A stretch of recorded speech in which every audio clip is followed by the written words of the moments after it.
Isa-isa ang mga madre ay nagsimulang magpakita ng mga palatandaan ng pagbubuntis.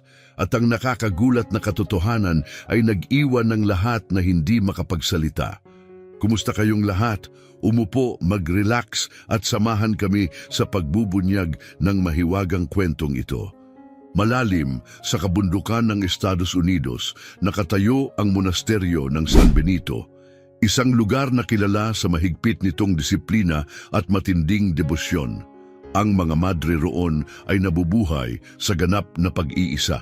Iniaalay ang kanilang buong buhay sa panalangin at pagsunod sa mga utos ng Diyos.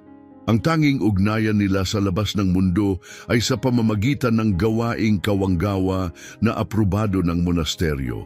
Lahat ay nasa perpektong kaayusan. Hanggang sa isang umagang nagbago ang lahat. Tumunog ang kampana ng kapilya, tinatawag ang mga madre para sa panalangin sa umaga. Nakaitim na kasuotan, tahimik silang lumakad patungo sa kanilang mga upuan, nakayuko sa taimtim na pananalangin.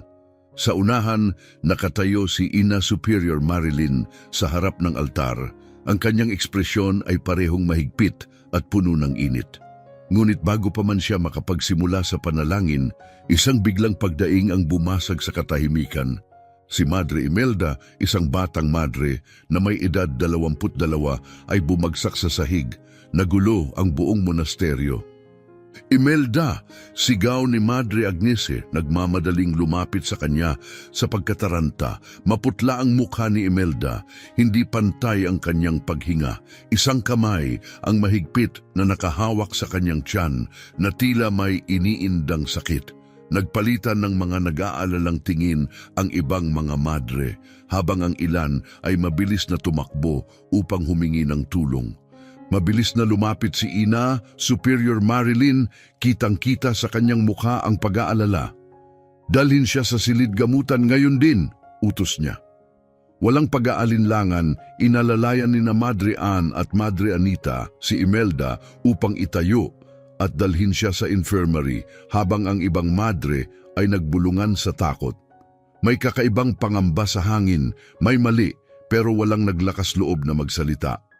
Pagkalipas ng kalahating oras, dumating si Dr. Charlie, isang veteranong doktor na sanay ng gamutin ang mga miyembro ng mga relihiyosong komunidad. Marami na siyang nakita sa kanyang karera, ngunit sa araw na ito, ang kanyang mukha ay namutla at nanginginig ang kanyang mga kamay. Lumapit si Ina Superior Marilyn. Ang kanyang tinig ay matatag ngunit puno ng pag-aalala. Doktor, ano ang nangyayari sa kanya? Nag-alinlangan si Dr. Charlie bago nagsalita sa mahinang tinig. Si Imelda ay nagpapakita ng malinaw na mga palatandaan ng pagbubuntis. Nanigas si Ina Marilyn. Imposible yan, mariin niyang sinabi. Malamig at matigas ang boses. Walang sino man dito ang sisira sa kanilang mga banal na panata. Batid ko ang inyong pag-aalinlangan, buntong hiningang sagot ni Dr. Charlie, pinupunasan ang pawis sa kanyang noo. Ngunit, hindi maaaring magkamali ang mga senyales. Bahagyang namamaga ang kanyang tiyan at nararanasan niya ang karaniwang sintomas ng pagbubuntis. Nababalot ng mabigat na katahimikan ang silid. Kailangan nating suriin ang lahat ng madre, patuloy ni Dr. Charlie. Nanatili si Ina Superior Marilyn sa kanyang kinatatayuan sa loob ng ilang sandali bago tuluyang tumango. Kumalat ang balita sa buong monasteryo at hindi nagtagal, natuklasan ang mas nakagugulat na katotohanan. Hindi lang si Imelda ang apektado. Hindi bababa sa 5 pangmadre ang may parehong sintomas. Parang nagbaliktad ang mundo ni Ina Marilyn. Ang mga kabataang ito na buong pusong inialay ang kanilang sarili sa Diyos at hindi kailanman nalantad sa mundo, paano ito nangyari? Walang lalaking nakakapasok sa monasteryo, imposible ito. Ngunit, totoo ito. Samantala, nagsimulang kumalat ang mga bulong-bulungan sa labas ng monasteryo. Dati, mataas ang respeto ng mga taganayon sa mga madre, pero ngayon, Nagsimula ng umusbong ang mga espekulasyon. May 3 naniniwalang isinumpa ang monasteryo. Ang iba naman, mas mapanuri, ay tahimik na nagbubulungan tungkol sa kasalanan. Di nagtagal, umabot ang iskandalo kay Obispo Armand. Si Obispo Armand ay kilala sa kanyang matigas na pagsunod sa batas ng simbahan. Ipinagmamalaki niya ang kanyang reputasyon sa disiplina at kadalisayan at wala siyang puwang para sa kahihiyan. Sa sandaling natanggap niya ang balita, agad siyang nagpatawag ng isang pulong. Hindi ito katanggap-tanggap, dumagundong ang kanyang boses sa katedral. Hindi natin maaaring hayaang dungisan ng iskandalong ito ang pangalan ng simbahan. Isang batang pare, si Padre Pedro, ay nag-atubiling nagsalita. Mahal na obispo, marahil may paliwanag dito. Hindi pa natin alam ang buong kwento, maaaring walang dapat ipaliwanag, mabilis na pinutol siya ni Armand. Ang tanging katotohanan ay may mga madre na lumabag sa kanilang mga panata. Ngunit paano kung sila'y inosente? Hindi usapin ang kanilang pagiging inosente, sigaw ng obispo. Aalamin natin ang katotohanan at kung may nagkasala, haharap sila sa parusa. Ilang oras lang ang lumipas, dumating ang isang prosesyon ng mga karwahe sa monasteryo ng San Benito. Sa pagbaba ni Obispo Armand at ng kanyang mga tauhan, bumalot sa paligid ang isang nakakapanindig balahibong katahimikan. Nakatayo sa hanay ang mga madre, nakayuko ang kanilang mga ulo, nanginginig ang kanilang mga kamay. Lumapit si Ina Superior Marilyn, kalmado ang tinig, ngunit mabigat ang kanyang damdamin. Mahal na obispo, inaasahan kong narito kayo upang alamin ang katotohanan. Sinipat ni Armand ang mga natatakot na madre. Ang katotohanan ay malinaw na, Ina Marilyn. Ang kailangang gawin ngayon ay ang paghahatol. Sa loob lamang ng isang araw, kumalat ang balita sa buong bayan. Sa labas ng monasteryo, unti-unting nagtipon ang mga tao. Sa simula, tahimik lamang silang nagmamasid, pero kalaunan, ang mga bulong ay naging sigaw at ang mga usapan ay nauwi sa galit. Mga makasalanan sila, sigaw ng isa. Parurusahan sila ng Diyos. Ang mga kababaihang dating may mataas na paghanga sa mga madre, ngayoy tumingin sa kanila ng may paghamak. Pinagkatiwalaan namin sila, galit na wika ng isang matandang babae. Ngayon, dinungisan nila ang Panginoon. Unang mga bato ang tumama sa mga tarangkahan. Sa balkonahe ng monasteryo, tahimik na pinanood ni Ina Marilyn ang nag-aalab na galit ng mga tao. Alam niyang ito pa lamang ang simula, nananatiling sarado ang mabibigat na kahoy na pinto. Pero sa labas, ang mga sigaw ay palakas ng palakas. Sunod-sunod na ang paghihip ng mga bato sa kanilang dingding. Sa loob, bumibigat ang tensyon. Hindi na nagpatumpik-tumpik si Obispo Armand. Simula sa ngayon, marin niyang idineklara, walang sino man ang papayagang lumabas ng monasteryo. Aalamin natin ang katotohanan. Huminga ng malalim si Ina Marilyn, nakatitig sa kanya. Mahal na obispo, may mali rito, madiin niyang sabi. Walang kasalanan ng aking mga madre. Mapait na tumawa si Armand. Kung ganon, bumuntong hininga siya. Ipaliwanag mo ito. Kung sila nga'y walang kasalanan, paano mo ipapaliwanag ang di maikakailang tanda ng pagbubuntis? Tahimik na nakatayo si Ina Superior Marilyn. Ang kanyang isipan ay nagmamadaling maghanap ng paliwanag sa sitwasyon. Wala siyang maisip na sagot. Si Obispo Armand, determinado na walang dapat pag-aalinlanganan, ay humarap kay Dr. Charlie. Sa pagkakataong ito, wala dapat makaligtaan, mahigpit niyang utos. Ang mga madre ay tinipon sa isang malaking bulwagan kung saan sila ay sumailalim sa masusing pagsusuri sa ilalim ng mapanuring mata ni Armand at ng isang grupo ng matataas na pari.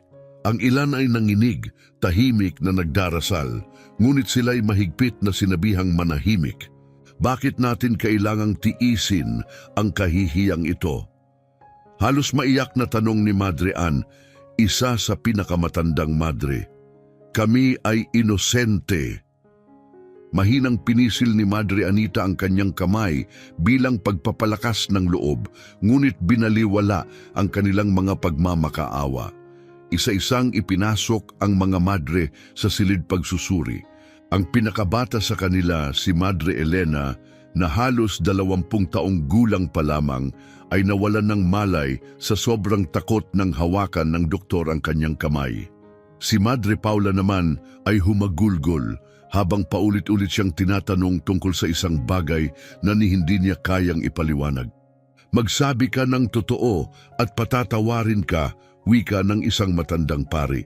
Ngunit wala akong ginawang masama. Umiiyak na sagot ni Paula. Mula sa malayo, nakamasid si Obispo Armand, nakatawid ang mga braso, ang bawat desperadong pagsusumamo ng mga madre ay lalo lamang nagpapatibay sa kanyang paniniwalang may tinatago sila. Pagkalipas ng maraming oras, lumabas ang nakagugulat na resulta. 12 madre ang may malinaw na sintomas ng pagbubuntis. Nang lumaganap ang balitang ito sa labas ng monasteryo, lalo pang lumala ang galit ng mga taga-nayon. Sa labas ng monasteryo, nagtipon ng isang galit na karamihan. Sa bawat sandali, lalong lumalakas ang kanilang puot. May dala silang mga placard na may matitinding paratang, mga makasalanan, mga sinungaling, mga taksil sa pananampalataya. May ilan na naghagis ng panis na itlog sa tarangkahan ng monasteryo, habang ang iba naman ay may dalang sulo, nagbabanta na silaban ang gusali. Nilapastangan nila ang simbahan, sigaw ng isang lalaki. Ilabas sila, nais naming makamit ang hustisya. Sa loob, nagtipon ang mga madre sa loob ng kapilya, umiiyak, ang kanilang mga higbi pumapailan lang sa loob ng batot marmol na dingding. Nakatayo si Ina Superior Marilyn sa harap ng estatwa ni Kristo, nadudurog ang puso. Sinikap niyang ipagtanggol ang kanyang mga madre, ngunit hindi na isang kanlungan ang monasteryo, ito'y naging bilangguan. Samantala, nagiging mas marahas ang galit ng tao sa labas. At sa loob, nagdesisyon si Obispo Armand ng isang malupit na hakbang. Kung aamin kayo, maaring may matira pang awa, aniya, tinitingnan ng takot na mukha ng mga madre. Isang pirasong papel ang inilapag sa mesa. Pirmahan ninyo ito. Aminin ninyo ang inyong kasalanan. Napahagulgol si Madre Evelyn, isang tahimik at mabait na madre. Ngunit wala kaming ginawang mali. Bumuntong hininga si Armand saka tumango sa isang pari sa tabi niya. Sinumang tumangging pumirma ay tuluyang ititiwalag sa simbahan. Tumagos sa kanilang kaluluwa ang bigat ng kanyang mga salita. Ang pagiging itiniwalag ay ang kanilang pinakamatinding takot. Ang ilan ay nanginig. Si Madre Agnese, nanginginig ang mga kamay, ay dahan-dahang dinampot ang panulat. Bumagsak ang kanyang luha sa papel habang pinipirmahan niya ito. Huwag ninyong pirmahan! Dumagundong ang boses ni Ina Superior Marilyn sa desperasyon, ngunit huli na ang lahat dahil sa takot, kawalan ng pag-asa at pangamba sa pagiging itiniwalag, ilan sa kanila ang pumirma. Ang iba naman, bagamat nag-aalangan, ay unti-unting nadadala ng kanilang takot. Pagsapit ng gabi, walang nakatulog. Ang mga madre ay ikinulong sa kani-kanilang silid, mahigpit na pinagbabawalang lumabas. Si Ina Superior Marilyn, na 2 dekada nang namumuno sa monasteryo, ay ngayon ay lubos na walang magawa. Sa katahimikan, narinig niya ang mahihinang hikbi. Natatakot ako.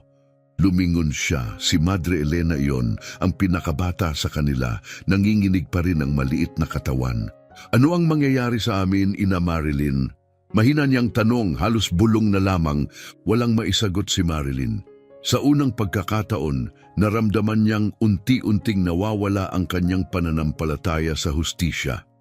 Habang nalulunod sa takot at dalamhati ang mga madre, si Obispo Armand at ang kanyang mga kasamahan naman ay nasisiyahan. Lahat ay nagkakasunod-sunod, may ngiti sa labi ni Armand. Malapit na nating linisin ang monasteryo sa panlilinlang na ito. Tumango ang isang pari sa tabi niya. Nasa panig mo na ang bayan, wala nang naniniwala sa mga madre. Uminom si Armand ng alak, ang kanyang tingin ay tumitig sa tarangkahan ng monasteryo, mahigpit na nakasara. Nakuha na niya ang ganap na kontrol. Ngayon, isang hakbang na lang ang natitira. Subalit kahit sa pinakamadilim na sandali, may liwanag pa ring kumikislap. Alam ni Ina, Superior Marilyn, na mayroon siyang isang huling pagkakataon.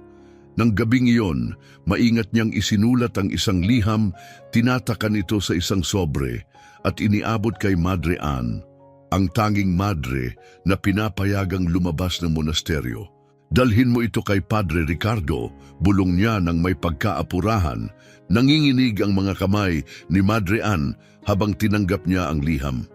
Sa tingin mo ba matutulungan niya tayo? Hindi sigurado si Marilyn, ngunit kailangan niyang subukan. Kung hindi, tuluyan nang masisira ang monasteryo dahil sa isang kasalanang hindi naman nila ginawa. Sa labas, lumalaki ang galit ng bayan. Walang tigil ang kanilang mga sigaw, nyanig ng kanilang mga kamay ang tarangkahan ng monasteryo. Ang mga sulo ay kumikislap sa madilim na langit, sinasalamin ang naglalagablab na galit ng mga tao. Sa loob, lalong bumigat ang hangin. Ang mga madre ay nananatiling nakakulong, mahigpit na pinagbabawalang lumabas. Si Ina Superior Marilyn ay tuluyan ng inalis sa kanyang kapangyarihan. Ngayon, ang lahat ay nasa mga kamay na ni Obispo Armand. Kinabukasan, isang pulong ang isinagawa sa loob ng monasteryo. Si Armand ay naupo sa pinuno ng mesa, napapaligiran ng matataas na pari. Lahat ay may matitigas na ekspresyon. Hindi natin maaaring hayaang ipagpatuloy ng monasteryo ang kahihiyan na dulot nito sa simbahan, matigas na wika ni Armand. Iminumungkahi kong agad na paalisin ang lahat ng madre na may sintomas ng pagbubuntis. Natahimik ang buong silid. Pagkatapos, isang nag-iisang tinig ang sumalungat. Ngunit, maaaring nagkamali tayo sa pagsusuri. Siya si Padre Stephen. Nanatili ang kanyang mga salita sa hangin, hinahamon ang kapalarang itinakda na ni Armand. Sumingkit ang mga mata ni Obispo Armand sa inis. Isang pagkakamali, 12 madre, lahat may parehong sintomas. Ano pang ebidensya ang kailangan mo? Mariing pinagdikit ni Padre Stephen ang kanyang mga labi, ayaw nang makipagtalo. Isang pari pa ang sumingit, si Padre Nestor. Sang-ayon ako kay Armand, aniya. Kung hindi tayo kikilos agad, sisirain ng iskandalong ito ang reputasyon ng simbahan. Lumabas ang isang mapanlinlang ng ngiti sa labi ni Armand. Kung ganoon tapos na ang usapan, madiin niyang pahayag. Ang lahat ng mapatutunayang may kasalanan ay ititiwalag. Nang kumalat ang desisyong ito, lalo pang lumala ang galit ng mga tao sa labas ng monasteryo. Sinindihan nila ang mga kandila at itinaas ang kanilang mga placard na puno ng pananakot. Palayasin silang lahat. Hindi na ito lugar ng Diyos, mga sinungaling, mga manlilinlang. Mas malakas na ang pagbugbog sa mga tarangkahan, bawat hampas ay paalala ng panganib na lumalapit. Sa loob, nanginginig ang mga madre. Ang ilan ay bumubulong ng taimtim na panalangin, samantalang ang iba ay tahimik na umiiyak, luha ang pumapatak sa kanilang mga pisngi. Mamamatay tayo rito, bulong ni Madre Paola. Mahigpit siyang niyakap ni Madre Evelyn, ang kanyang tinig halos isang hinaing. Hindi tayo pababayaan ng Diyos. Ngunit kahit habang sinasabi niya ito, kinakalawang ang kanyang pananampalataya. Kinagabihan, isang trahedya ang naganap. Si Madre Elena, ang pinakabata sa kanila, ay hindi nakinaya ang hirap. Wala nang paraan para makatakas, nanginginig ang kanyang katawan habang pabulong niyang sinabi, "Matatapos tayo rito." Mabilis siyang inabot ni Madre Anita, pilit siyang pinapalubag. Hindi, makakahanap tayo ng paraan. Kailangan nating magpakatatag. Ngunit huli na, sa isang iglap desperado siyang sumugod, pinalakas ang kanyang ulo sa malamig na pader ng bato. Bumagsak siya agad. Elena! Dumagundong ang isang tinig ng sindak habang ang mga madre ay nagunahang lumapit sa kanya. Dumaloy ang dugo sa kanyang noo, nanlalabo ang kanyang paningin. Nakatayo si Ina Superior Marilyn, hindi makagalaw, tahimik na tumutulo ang kanyang mga luha. Diyos ko, mahina niyang winika, hindi na ito maaaring magpatuloy. Nang ipaalam kay Armand ang nangyari, ang kanyang tugon ay nakapangingilabot sa lamig. Pinili niya yon, walang emosyon niyang sagot. Hindi na napigil ni Padre Pedro, ang pinakabata sa konseho, ang kanyang galit. Hindi mo ba nakikita ang nangyayari? Dahil sa pang-aapi mo, napilitang tapusin niya ang sarili niyang buhay. Matalim ang titig na ibinalik sa kanya ni Armand. Mahina siya, malamig niyang sinabi, at ang mahihina ay walang lugar sa simbahan. Nanginig sa galit si Pedro, ngunit alam niyang wala siyang magagawa kung magtatalo pa siya. Ikinulong ang mga madre. Hindi nagtagal, naglabas ng bagong kautusan. Ang sinumang nagpapakita ng sintomas ng pagbubuntis ay dapat ipasok sa isang hiwalay na silid. Bawal makipag-usap kahit kanino. Inikutan ng bakal ang mga kandado ng pinto. Itinapon nila tayo sa dilim. Mahina, ngunit puno ng puot na wika ni Madre Agnese. Tinatanggap nila tayo bilang mga kriminal. Sagot ni Madre Ann, nakakagat sa kanyang labi. Ngunit hindi tayo nagkasala. Walang nakinig. Sa kabila ng lahat, hindi kailanman sumuko si Ina Superior Marilyn. Alam niyang may natitira pa silang pag-asa, si Padre Ricardo. Ngunit paano siya makakarating sa kanya? Sa kalaliman ng gabi, tinawag niya si Madre Ann. Pinapayagan ka pa ring lumabas, hindi ba? Tumango si Ann, may pag-aalinlangan sa kanyang mata. Kung gayon, dalhin mo ang liham na ito kay Padre Ricardo, walang makakakita sa iyo. Naghari ang takot sa dibdib ni Ann habang mahigpit niyang hinawakan ang nakatuping sulat. Kapag nahuli siya, tiyak ang parusa. Ngunit wala silang ibang paraan. Nagpatibay ng loob, lumabas siya ng palihim, dahan-dahang gumalaw sa loob ng patio ng monasteryo kung saan may mga nagbabantay na gwardya. Lumakas ang tibok ng kanyang puso habang gumagalaw sa lilim. May ilaw na kumikislap sa unahan, may paparating. Dumikit siya sa malamig na pader, pinigil ang kanyang paghinga. Isang figura ang dumaan ilang pulgada lang mula sa kanya. Hindi namamalayan ang kanyang presensya. Hindi na siya naghintay, tumakbo siya. Pagdating sa gilid na tarangkahan, sumingit siya sa makipot na daan, tuluyang naglaho sa kadiliman. Kailangan niyang hanapin si Padre Ricardo. Ito na ang kanilang huling pag-asa. Sa labas ng monasteryo, hindi humuhupa ang galit ng bayan.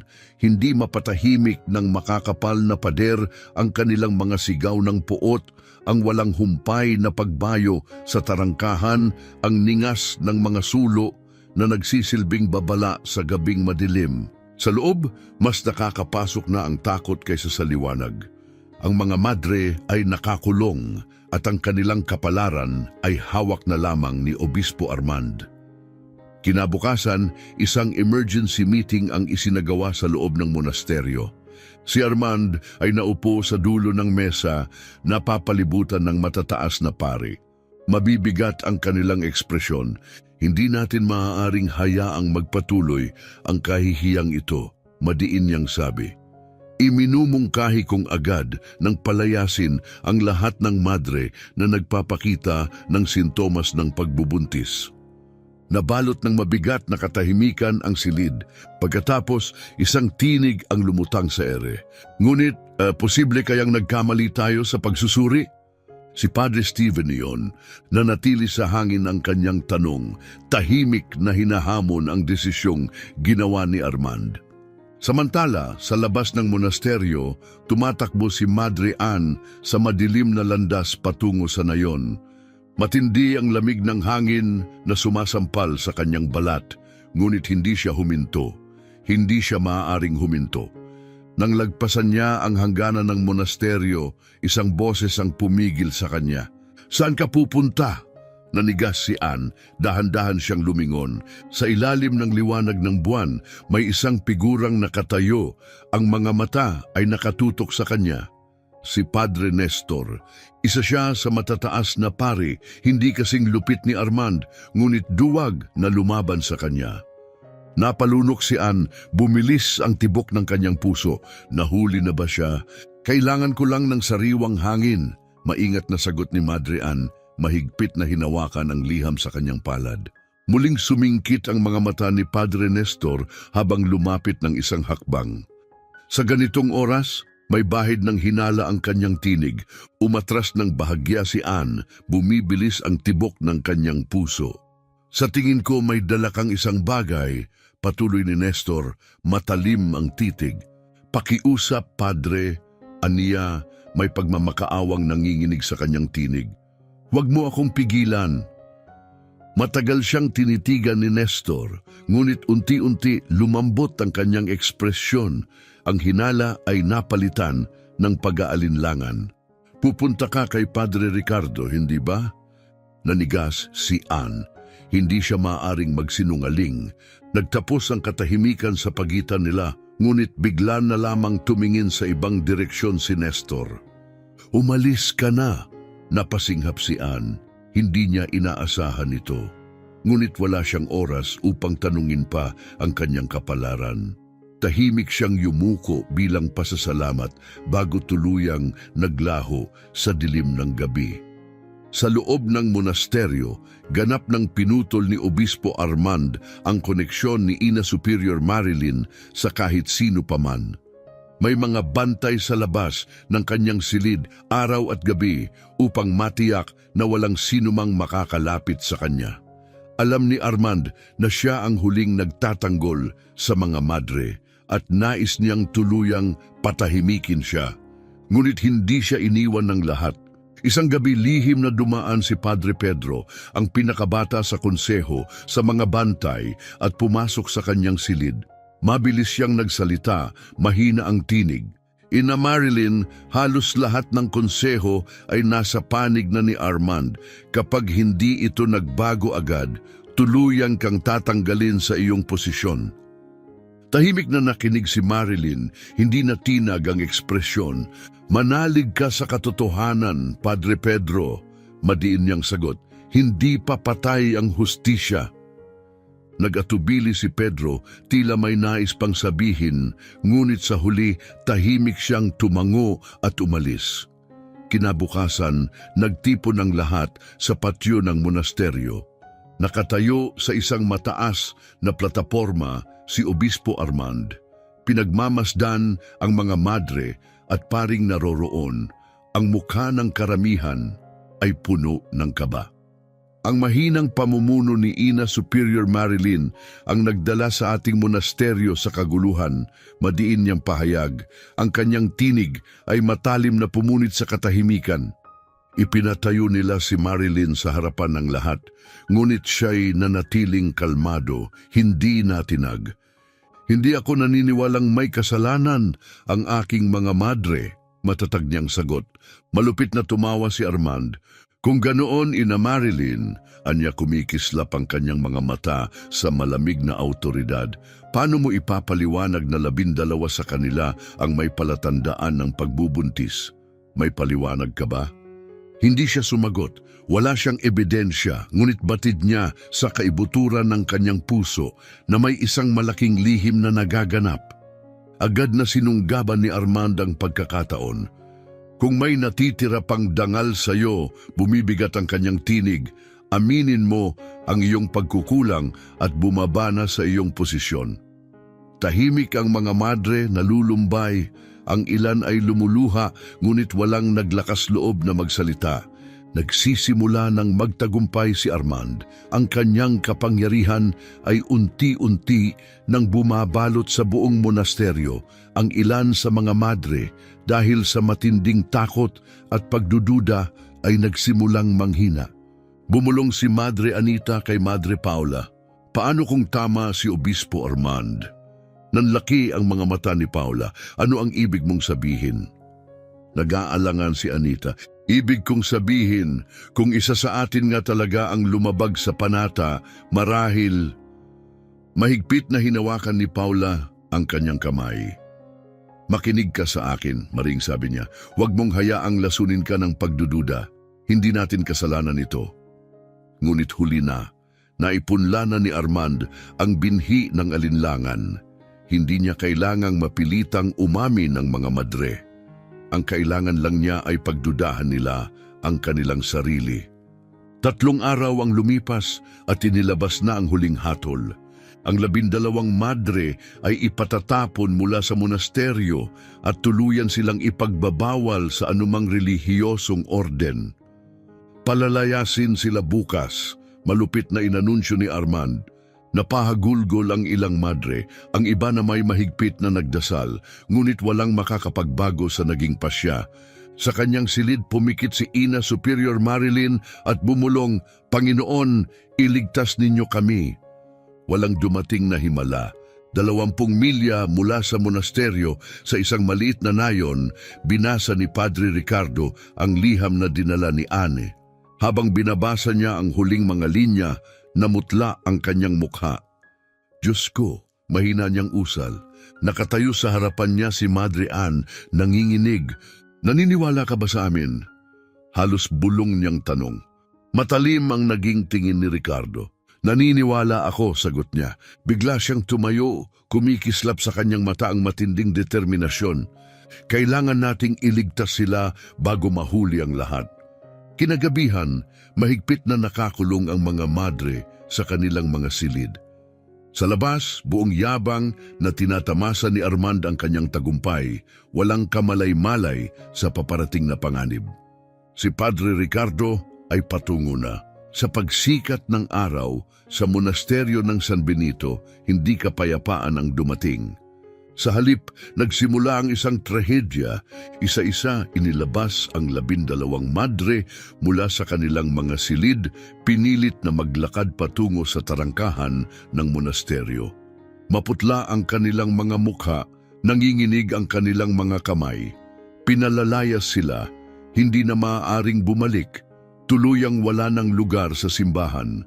Sa labas ng tarangkahan, naghihintay ang galit na karamihan. Wala silang matatakbuhan, wala silang proteksyon, at higit sa lahat, tuluyan ng nadungisan ng kanilang dangal.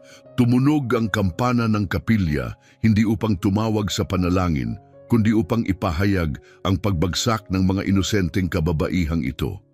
Sa harapan ng tarangkahan, nakatayo si Obispo Armand, magkadaop ang mga kamay, malamig, at walang pakiramdam ang ekspresyon. Pinagtaksilan ninyo ang Diyos, madiin niyang ipinahayag. Pinagtaksilan ninyo ang simbahan. Umalingaw-ngaw sa buong patio ang kanyang tinig, tila hatol na hindi na mababawi. Ngayon panahon na upang pagbayaran ninyo ang inyong ginawa. Walang magawa si Ina Superior Marilyn, pinilit lamang siyang saksihan ang malupit na eksenang nagaganap sa kanyang harapan. Ginawa niya ang lahat upang pigilan ang kawalang katarungang ito, ngunit narito sila ngayon, itinakwil ng simbahan mismo ang institusyong dapat sanay nagpoprotekta sa kanila. Umiiyak si Madre Paula, mahigpit na kinakapitan ang tela ng kanyang abito.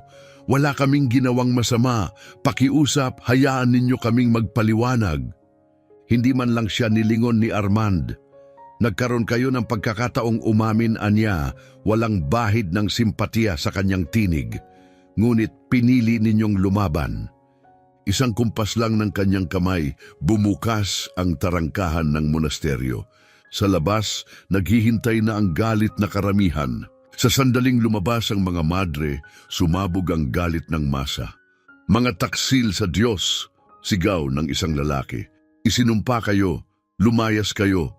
Nagsipagliparan ng mga bato. Mabilis na iniharang ni Madre Agnese ang sarili kay Madre Elena. Pinoprotektahan ang pinakabatang madre mula sa kapahamakan. Tumama ang isang bato sa kanyang balikat, dahilan upang mapaluhod siya sa sakit.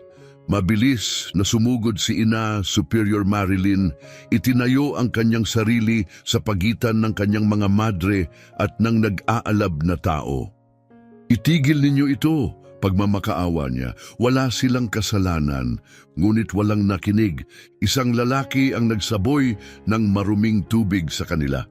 Isang matandang babae na dati matapat na taga-suporta ng monasteryo ay dumura sa lupa. Noon, iginalang ko kayo, malamig niyang bulong, ngunit isa lamang pala kayong mga sinungaling. Tumutulo ang luha ni Madre Paula habang nilingon niya ang monasteryo sa huling pagkakataon. Lahat ng kanilang nakilala, ang kanilang tahanan, ang kanilang pananampalataya, ang kanilang dignidad ay tuluyan ng nawala. Sa gitna ng kaguluhan, nakatayo si Arman na may mapanuksong ngiti. Siya ang nagwagi. Napasailalim niya ang lahat. Nakuha niya ang ganap na kontrol sa monasteryo at napagtibay ang kanyang kapangyarihan. Nakatayo si Padre Pedro sa malayo, hindi makagalaw.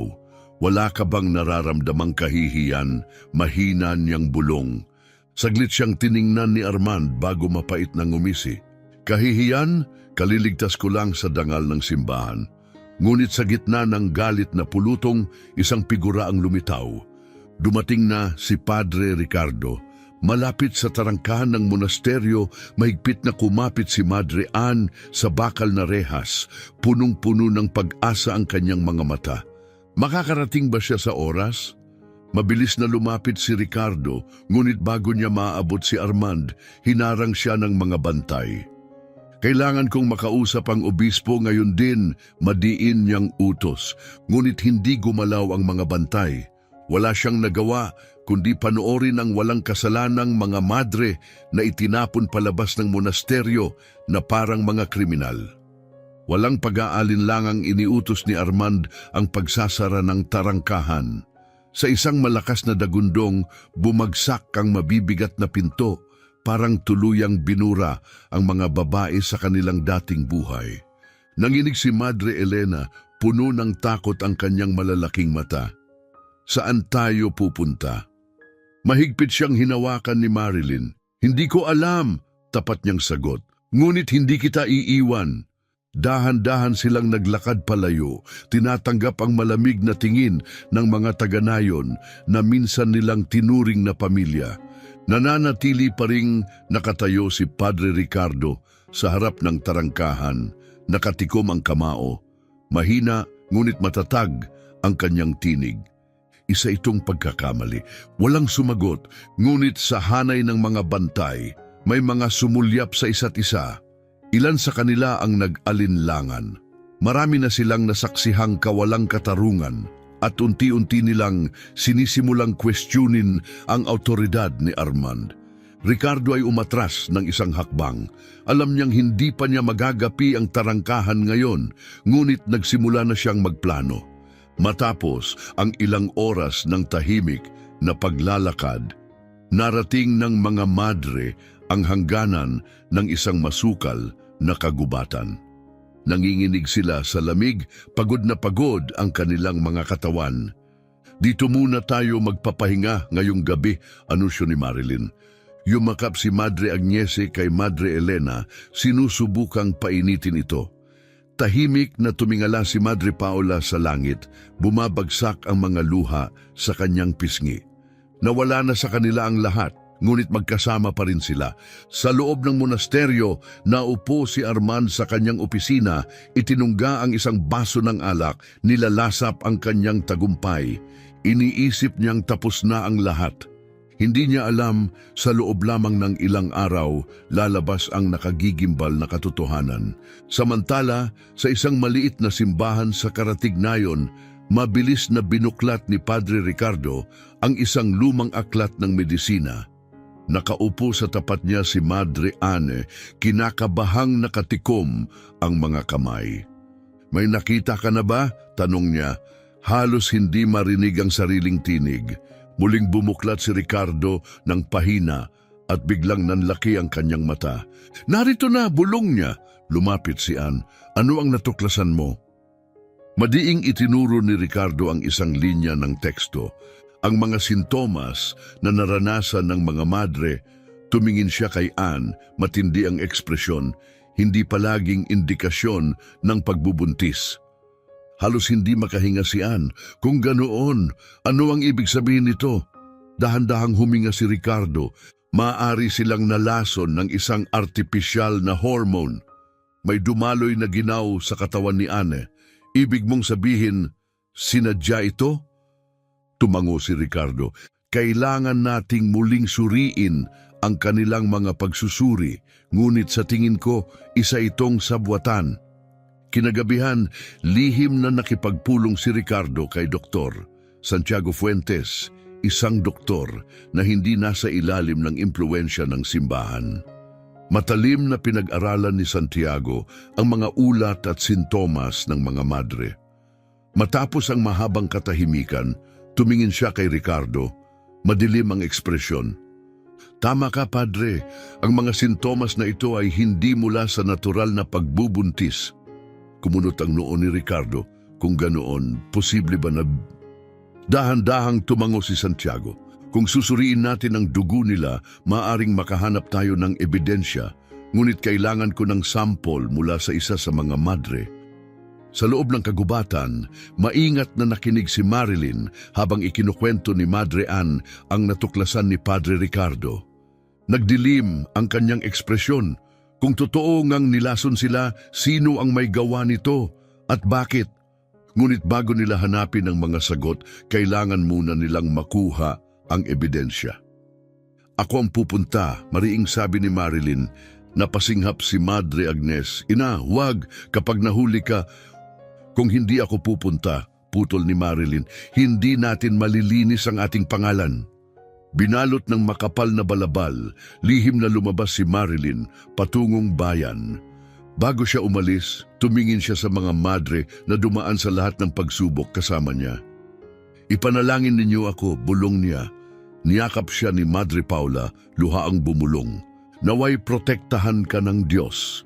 At sa gabing iyon, tuluyang naglaho si Ina Superior Marilyn sa dilim, handa nang hanapin ang katotohanan. Matibay na tumango si Marilyn, saka lumingon at tuluyang nawala sa dilim ng gabi. Samantala, sa loob ng monasteryo, nagsimulang maramdaman ni Armand ang isang lihim na puwersang gumagalaw laban sa kanya. Napatingkad ang kanyang tingin nang matanaw niya si Padre Pedro. Ang nag-iisang paring naglakas loob na kwestiyunin siya. May isang hindi pa sumusunod, bulong ni Armand sa sarili. Dahan-dahan niyang itinukod ang kanyang tingin kay Pedro. May nais ka bang sabihin sa akin? Walang sinabi si Pedro, ngunit sa kanyang puso, isang apoy ang muling nagliyab. Pagdating ni Marilyn sa tahanan ni Dr. Santiago, bumilis ang pintig ng kanyang puso. Malalim ang ekspresyon ng doktor habang tahimik siyang pinapasok sa loob. Kailangan kong kumuha ng sample ng dugo, aniya. Tumango si Marilyn at iniabot ang kanyang braso. Nang tumusok ang karayom sa kanyang balat, pumikit siya at mahinang nagdasal. Alam niyang kung mahuhuli sila, hindi na sila magkakaroon ng pangalawang pagkakataon. Sa monasteryo, biglang nakaramdam si Armand ng hindi maipaliwanag na kaba. Hanapin si Marilyn agad, sigaw niya. Nagkalat ang kanyang mga bantay, hinanap ang bawat sulok ng monasteryo at paligid nito. Ngunit nang marating nila ang kagubatan, huli na ang lahat, nawala na siya. 3 araw ang lumipas, dumating na ang resulta ng pagsusuri. Hawak ni Padre Ricardo ang papel sa nanginginig niyang mga kamay, bumibilis ang tibok ng kanyang puso. Sa kanyang harapan, malalim na huminga si Dr. Santiago bago nagsalita. Wala ni isa sa kanila ang buntis. Nanlaki ang mga mata ni Madre Ann. Kung ganoon, ano ang sanhi ng kanilang mga sintomas? Nagdilim ang mukha ni Santiago. Dulot ito ng isang artipisyal na hormone, isang bagay na sadyang inilagay sa kanilang pagkain o inumin. May malamig na takot na gumapang sa likod ni Ricardo. Sinadya ito, mahina niyang sabi, at alam niya kung sino ang may pakana. Napasinghap si Anne, unti-unting nagkakaroon ng linaw ang lahat. Si Armand, ginawa niya ito para maagaw ang kontrol sa monasteryo. Matigas na tumango si Ricardo, nagngangalit ang panga sa galit. Ngayon na may hawak tayong ebidensya, kailangan nating ilantad ang katotohanan bago mahuli ang lahat. Ngunit bago pa sila makakilos, isang taga-nayon ang sumugod sa silid, hingal na hingal. Parating na sila, agad na tumayo si Ricardo. Sa labas, nagliliyab ang mga sulo habang pumapalibot ang mga sundalo ni Armand sa nayon. Masyadong mabilis silang kumilos, bulong ni Anne, kinabahan. Napatingin si Ricardo sa mga dokumentong nasa mesa. Kapag nahuli sila, mawawala ang lahat ng ebidensya. Kailangan nating umalis ngayon, madiin niyang sabi. Dali-daling tinipon ni Dr. Santiago ang mga papeles at isinilid sa isang leather bag. May palihim na daan sa likod. Daanin ninyo ito at dadalhin kayo nito sa kagubatan palabas ng nayon. Mahigpit na hinawakan ni Ricardo ang kamay ni Santiago. Dapat ka ring umalis. Kapag pinaghinalaan ka nila, hindi ka nila palalagpasin. Nagatubili si Santiago, ngunit sa huli tumango siya. Pupunta ako sa timog. Mag-ingat kayo, Padre Ricardo. Wala nang oras para sa ibang salita. Agad na tumakas sina Ricardo at Anne sa dilim ng gabi. Ilang sandali lang, bumukas ng malakas ang pintuan sa harapan at pumasok ang mga sundalo. Dr. Santiago, malamig na wika ng pinuno ng mga bantay. May itinatago ka ba? Bagamat kumakabog ang dibdib, nanatiling kalmado si Santiago. Isa lamang akong doktor. Bakit ako magtatago ng sinuman? Matamang inilibot ng pinuno ang kanyang tingin sa silid. Ngunit wala na sina Ricardo at Anne, nakatakas na sila. Sa dulo ng kagubatan, nagtipon ang mga madre, nangangatog sa malamig na hangin. Binasag ni Madre Paula ang katahimikan. Hanggang kailan tayo magtatago? Mahina niyang bulong. Walang maisagot si Marilyn. Alam niyang hindi sila maaaring manatili sa dilim magpakailanman, ngunit ang pagbabalik ay nangangahulugan ng kapahamakan. Biglang may mga yapak na lumapit, naghanda ang mga madre na tumakbo, ngunit isang pamilyar na tinig ang narinig nila. Ina Marilyn, may dala akong balita. Mula sa dilim, lumitaw sina Madre Anne at Padre Ricardo, hingal mula sa kanilang paglalakbay. Agad na lumapit si Marilyn, mahigpit na hinawakan ang kamay ni Ricardo. May natuklasan ba kayo? Tahimik na inilabas ni Ricardo ang lukot na papel mula sa kanyang bag. Hindi kayo kailanman nabuntis.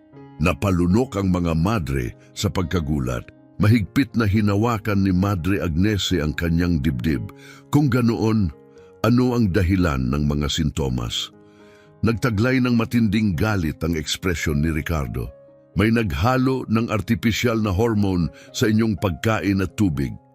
Nababalot ng katahimikan ng lahat, dahan-dahang huminga si Marilyn, pilit na pinapalakas ang sarili. Sino ang may pakana nito?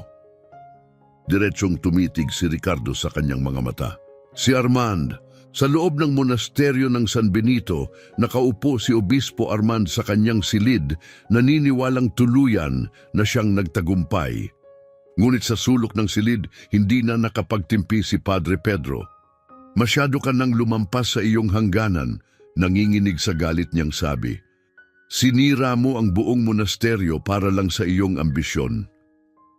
Malamig na tumawa si Armand. Napaka-inosente mo, Pedro. Hindi ito tungkol sa ambisyon, ito ay tungkol sa kapangyarihan.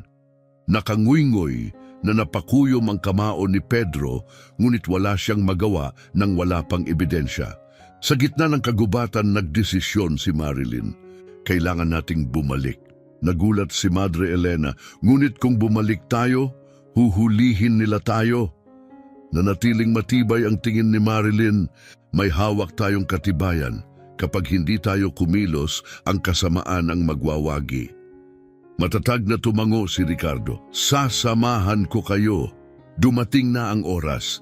Sa sandaling lumabas sina Marilyn at Ricardo mula sa kagubatan. Isang sundalo ang nakakita sa kanila. Nanlaki ang mga mata nito at agad na sinibad ang kanyang kabayo pabalik sa monasteryo. Ipaalam sa obispo, sigaw niya. Bumalik sila! Kinabukasan, bumalot ang matinding tensyon sa paligid ng monasteryo ng San Benito. Nakatayo si Armand sa hagdan ng monasteryo, taas noo, pinagmamasdan ng mga madring kanyang pinalayas. Lumapit si Marilyn, hindi na tinag ang titig niya kay Armand. Alam ko ang ginawa mo, Armand. Bahagyang tinaas ng obispo ang kilay, pilit pinapanatili ang kalmado niyang anyo. Oh? At paano mo ito balak patunayan? Itinaas ni Padre Ricardo ang isang papel, mataas na itinampok sa harap ng lahat. Sa pamamagitan nito, mariin niyang sabi, mayroon kaming ebidensya, isang alingas-ngas ang dumaan sa hanay ng mga tao. Nagpalitan ng nag-aalalang tingin ang matatandang pari. May malamig na pakiramdam na gumapang sa katawan ni Armand. Nararamdaman niyang nagsisimula nang lumipat ang kapangyarihan. Sa unang pagkakataon, lumapit si Padre Pedro. Kung ikaw ay inosente, hayaan mong ang konseho ng simbahan ang magpatunay ng katotohanan. Walang naisagot si Armand.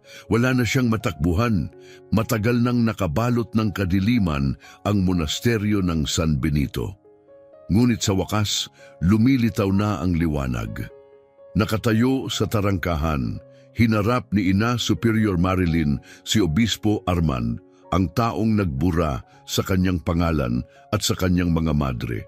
Ngunit sa pagkakataong ito, hindi na siya nag-iisa. Hawak ni Padre Ricardo ang hindi mapapasubaliang katotohanan.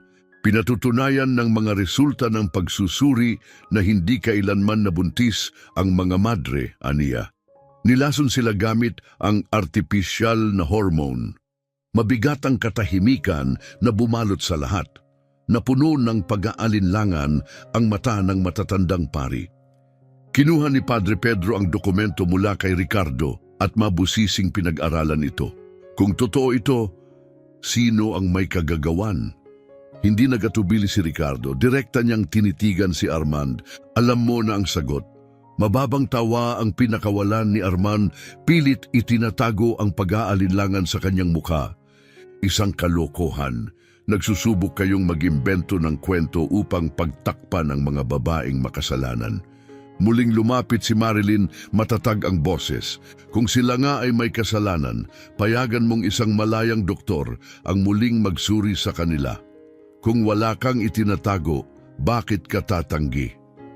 Saglit na natigilan si Armand, ngunit agad siyang nagpakita ng tikas, hinarap ang matatandang pari. Napakalayo ng imahinasyon ninyo. Hindi natin maaaring pagkatiwalaan ang isang hindi kilalang doktor. Isang bagong tinig ang bumasag sa mga bulungan. Ako si Dr. Santiago Fuentes. Mula sa karamihan, lumitaw ang doktor, taas noo at walang bakas ng takot.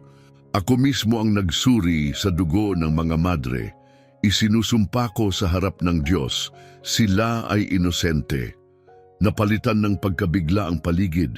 Ang mga taong minsang nagkondena sa mga madre ay biglang nag-alinlangan. May isang lalaking bumulong, nagkamali ba tayo?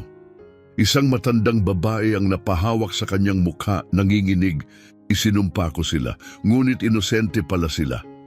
Humarap si Padre Steven kay Armand. Ang kanyang ekspresyon ngayon ay punong-puno ng paghihinala. Kagalang-galang na obispo, kung wala kang itinatago, hayaang isang malayang konseho ng medikal ang muling magsuri. Napakuyom ng kamao si Armand, ngunit nanatiling walang pagbabago ang kanyang mukha. Wala akong dapat patunayan. Diretsong tumingin si Ricardo. Kung ganon, ano ang kinatatakutan mo? Hindi umimik si Armand. Alam niyang unti-unti nang nabibitawan ang kanyang kontrol. May hawak akong ebidensya. Napalingon ng lahat, mula sa anino isang figura ang lumantad, si Padre Nestor. Napatigil si Armand, namutla ang kanyang muka. Ikaw? Bumubulong niyang sigaw. Diretsyong lumakad si Nestor, hawak ang isang maliit na kwaderno. Ito ay tala mula sa isang doktor na nakipagtulungan kay Armand. Nakasaad dito ang lahat, kabilang ang utos niyang maglagay ng hormone sa pagkain ng mga madre. Napatili ang ilan sa mga nanunood. Mabilis ang paghinga ni Ina Marilyn. Ramdam niya ang pintig ng kanyang puso. Muling umatras si Armand, nanlalabo ang mata sa takot. Sinungaling ka, sigaw niya, ngunit hindi na tinag si Nestor. Tingnan mo ang lagda sa loob, nakasulat dito ang katotohanan. Dahan-dahang kinuha ni Padre Pedro ang talaan, nanginginig ang kamay habang binabasa ito. Pagkatapos ng ilang sandali, bumagsak ang kanyang tingin sa sahig. Totoo ito. Ito ang tunay na ebidensya.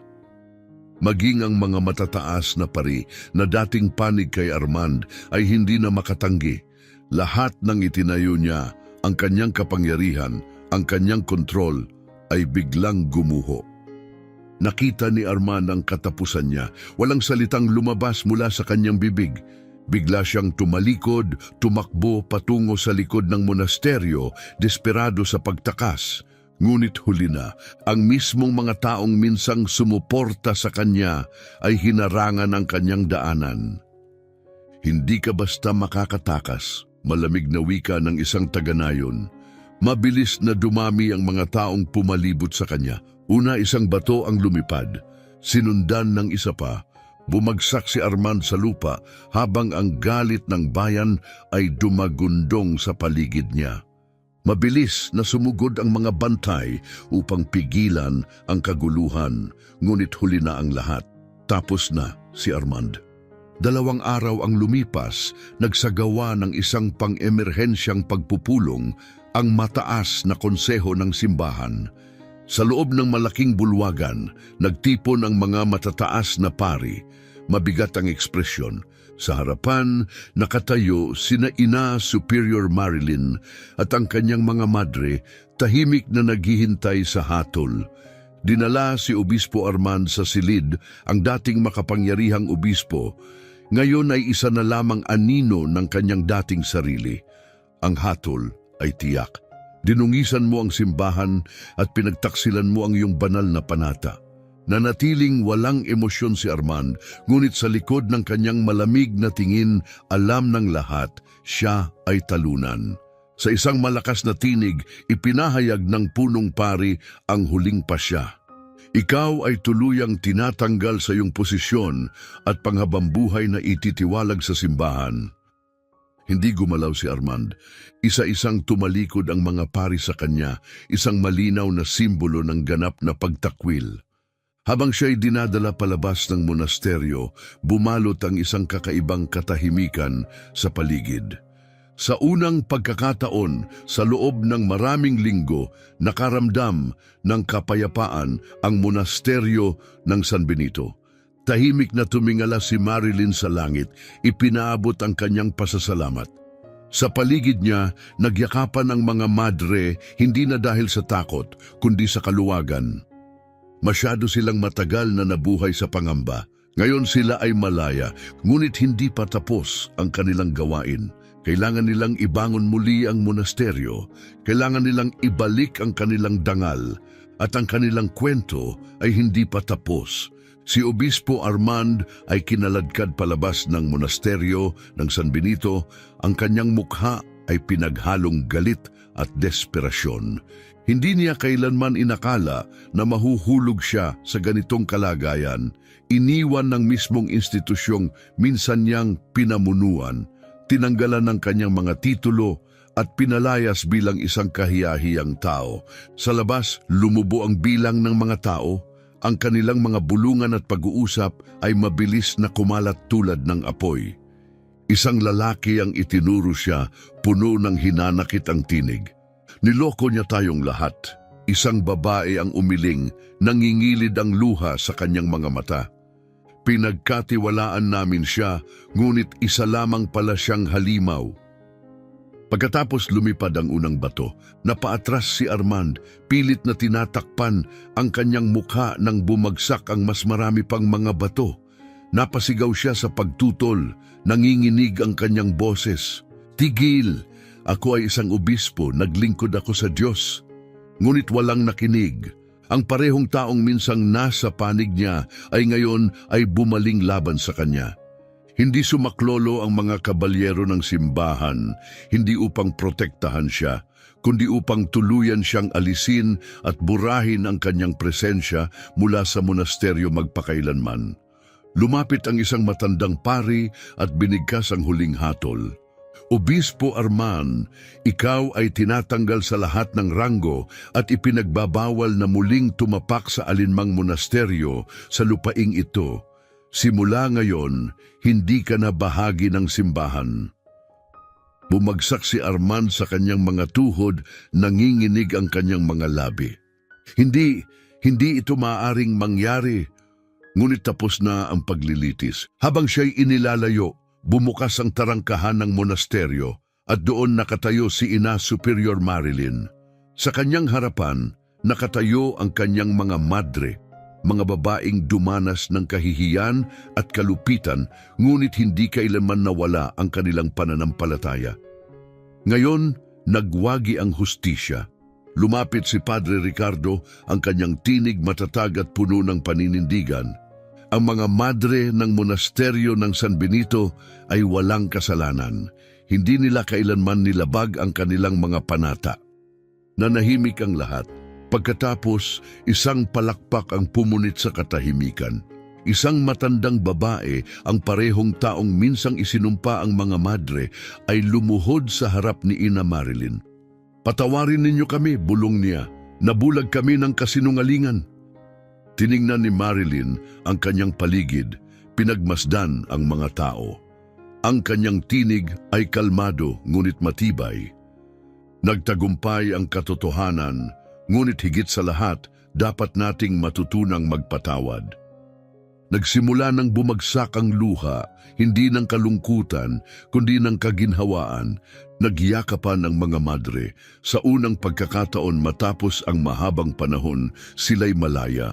Lihim na nagpulong ang mataas na konseho ng simbahan upang talakayin ang huling kapalaran ni Armand. Sa isang marangyang bulwagan sa lungsod kung saan ginaganap ang mga pinakamataas na paglilitis ng simbahan, nakatayo si Armand sa harapan ng mga lalaking minsan niyang itinuring na mga kapatid. Matalim ang tinig ng isang kardinal, puno ng bigat at panghuhusga. Inabuso mo ang iyong kapangyarihan, pinag-usig ang mga inosente at nilapastangan ng simbahan. Wala nang lakas si Armand upang makipagtalo. Wala na rin siyang kakampi upang ipagtanggol siya. Ang huling hatol ay binasa. Si Obispo Armand ay tuluyang pinatalsik mula sa klero. Lahat ng kanyang mga titulo, pribilehiyo at ari-arian ay inaalis. Siya ay ipatatapon sa isang liblib na monasteryo kung saan niya gugugulin ang nalalabi niyang buhay sa ganap na pag-iisa, wala ng kapangyarihan at dangal. Yumuko si Armand. Alam niyang wala na siyang laban. Siya'y hindi na isang makapangyarihang obispo. Siya'y wala ng halaga. Sa loob ng Great Hall, nakatayo sa isang mahaba at sagradong linya ang mga madre nang pumasok si Ina Superior Marilyn. Mabilis na lumapit si Madre Paula, niyakap siya ng mahigpit. Tayo ay nasa tahanan na. Napangiti si Marilyn. Sa unang pagkakataon matapos ang maraming linggo, tunay na siyang nakaramdam ng kapayapaan. Hindi tayo kailanman iniwan ng Diyos. Tumango si Padre Ricardo puno ng paggalang. Laging nagwawagi ang katotohanan. Ang mga dating nagkondena sa monasteryo ay bumalik, hindi bilang mga kaaway, kundi bilang mga naghahanap ng kapatawaran. Isang grupo ng mga taga-nayon ang nagdala ng mga bagong bulaklak sa tarangkahan ng monasteryo. Isang lalaki ang lumapit kay Marilyn at may paggalang na nagsabi, "Kung hindi dahil sa inyo, hindi namin malalaman ang katotohanan. Kayo ang nagsilbing liwanag sa amin." Ngumiti si Marilyn, ngunit alam niyang ang tagumpay na ito ay hindi kanya lamang. Ito'y tagumpay ng lahat ng lumaban para sa katarungan. Muling bumangon ang monasteryo bilang isang haligi ng pag-asa. Kung saan minsan may kadiliman, ngayon ay may liwanag. Kung saan minsan may paniniil, ngayon ay may hustisya. Isang espesyal na misa ang idinaos, dinaluhan ng mga tao mula sa iba't ibang lugar, isang pasasalamat sa Diyos, isang pagtanggap sa katotohanan, at isang paninigurong hindi na mauulit ang kasaysayan. Sa harap ng altar, nakatayo si Ina Marilyn, suot ang kanyang pinakamarangal na abito. Nanginginig ang kanyang mga kamay habang pinagmamasdan ang kongregasyon, mga matatandang pari, mga taganayon at mga madre na minsang itinakwil ngunit ngayon nakatayo ng taas noo. Lumapit si Padre Ricardo, ang kanyang tinig puno ng paninindigan. Ngayon, nagpapasalamat tayo sa Diyos sa paggabay niya sa atin pabalik sa katotohanan. Amen. Sabay-sabay na sagot ng lahat. Muling hinarap ni Ricardo si Marilyn, puno ng paghanga ang kanyang tingin. Kung hindi dahil sa iyong tapang, wala sana tayo rito ngayon. Nagpalakpakan ng lahat, ngunit ngumiti lamang si Marilyn, mapagpakumbaba. Ang ating pananampalataya ang nagdala ng katotohanan sa liwanag. Mula sa pagkawasak, bumangon ang monasteryo ng San Benito ng mas matatag kaysa dati. Ang pangalan ng mga madre ay tuluyang napawalang sala. Ang simbahan ay nagtatag ng bagong mga batas upang pigilan ang pang-aabuso. At si Armand, ang dating makapangyarihang obispo, ay tuluyan ng nakalimutan ng mundo. Sa liblib na kabundukan, sa isang monasteryong walang bisita, doon niya ginugol ang nalalabi niyang buhay. Wala ng titulo, wala ng tagasunod at wala ng halaga. Ngunit sa San Benito, hindi kapangyarihan ang nanaig. Ang nagwagi ay ang pananampalataya, ang nagwagi ay ang katotohanan, ang nagwagi ay ang katarungan. At sa ilalim ng paglubog ng araw, ang kanilang kwento ay hindi na isang trahedya, kundi isang patunay na hindi kailanman matatalo ng kasamaan ang liwanag ng katotohanan.